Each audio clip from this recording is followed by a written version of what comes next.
যে mental pressure চলছে সেই প্রেশারটা যাতে না দেয়, সবাই যাতে সময় নিয়ে সঠিকভাবে কাজ করতে পারে, সেই জন্যই আশা।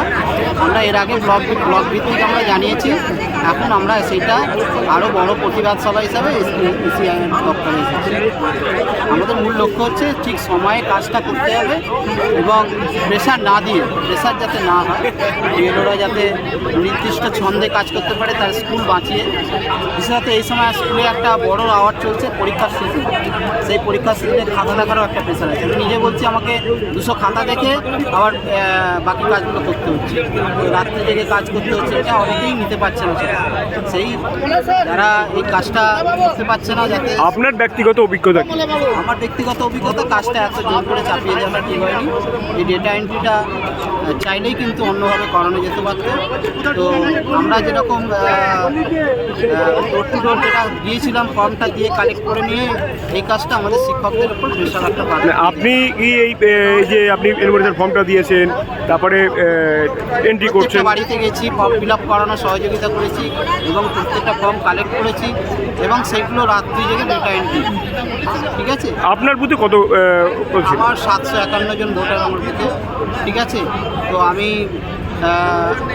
যেদিন থেকেই নির্বাচন কমিশনের কাজটা দিয়েছে সেদিন থেকেই প্রায় দিন রাত এক করে হেঁটে কাজটা করতে হচ্ছে, সাথে সাথে স্কুলেরও খাতা দেখাচ্ছে। আপনার কি কমপ্লিটের পথে? অনেকটা হয়ে গেছে। মানে কত মোটামুটি? আমার বুথের কাজটা আমি 96% প্রায় করে ফেলেছি। ঠিক আছে, আর কিছুটা বাকি আছে, ওটা হয়ে যাবে।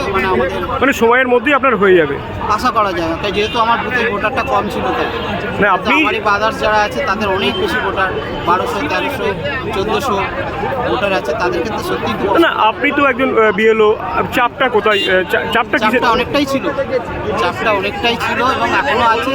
এই পরে কী হবে জানি না, হিয়ারিং নোটিশ আসছে, সেগুলো অনেকটাই চাপের। কিন্তু আমাদের স্কুলের কাজ মানে চালু রেখে অনেকে টেনশন নিচ্ছে, অনেকে হয়তো মারা গেছে, প্রেশারটা নিতে পারছে না। যেমন আমি দেখি রাত্রি জেগে খাতাটা দেখতে পাচ্ছি, সেটা রাত্রি জেগে অনেকে মাইগ্রেনের প্রবলেম আছে, অনেকে শারীরিক অসুবিধা তো আছে। সেই সমস্ত বন্ধুদের জন্যই আজকে মূলত আসার উদ্দেশ্য একটাই, যে আমাদের যারা বন্ধু আছে তাদের যারা এই হতাশা। আপনি যে এসআইআর কাজ করছেন, ব্যক্তিগত আপনার সমস্যা নেই, কিন্তু বন্ধুদের জন্য আসা। না, ব্যক্তিগত সমস্যাটা তো আছেই, আমার স্কুলের কাজটা হ্যাম্পার হচ্ছে। স্কুলের কাজে হ্যাম্পার হচ্ছে, মানে এসআইআর কাজে কোনো হ্যাম্পার আপনার নেই ব্যক্তিগতভাবে বলতে? হ্যাম্পারটা না করে আমি স্কুলের কাজটাতে আবার পেন্ডিং রেখেছি, আবার রাত্রি জেগে করতে হচ্ছে। আবার আমার খাতা আসছে 500 খাতা দেখতে হবে, আমার থার্ড সামেটিভ এক্সাম এসে গেছে, তো থার্ড সামেটিভের খাতাটাও দেখতে হবে। সুতরাং প্রেশারটা আছে, ঠিক আছে। তবে আমি মানে স্কুলের প্রেশারটা বেশি আছে, স্কুলের pressure as well as SIR. আর এসআইআরটা কমপ্লিট 96% বলে দিলেন। সেটা করেছি রাত্রি জেগে শুধুমাত্র আমার এই বন্ধুদের জন্য, যে আজকের দিনটা দিতে হবে। কারণ আপনারা জানেন নিশ্চয়ই 25 তারিখের মধ্যে ফর্ম কালেকশন লাস্ট ডেট দিয়েছে।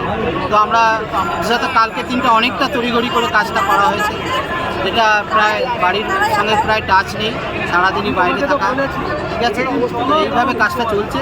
সবাই কিন্তু এই মানসিক চাপটা নিতে আচ্ছা, হ্যাঁ, সবাই নেই পারছে। আপনার কোন স্কুল? আমার বাগনান হাই স্কুল। আর বিধানসভা নির্বাচন? বাগনান বিধানসভা কেন্দ্র, বুথ নাম্বার 137। মানে কমপ্লিটের পথে আপনার? আমার কমপ্লিটের পথে, কিন্তু আমাদেরই পাশের বুথ যারা আছে, 1000-এর ওপর ভোটার যেগুলো, তাদের ক্ষেত্রে অনেকটাই চাপ।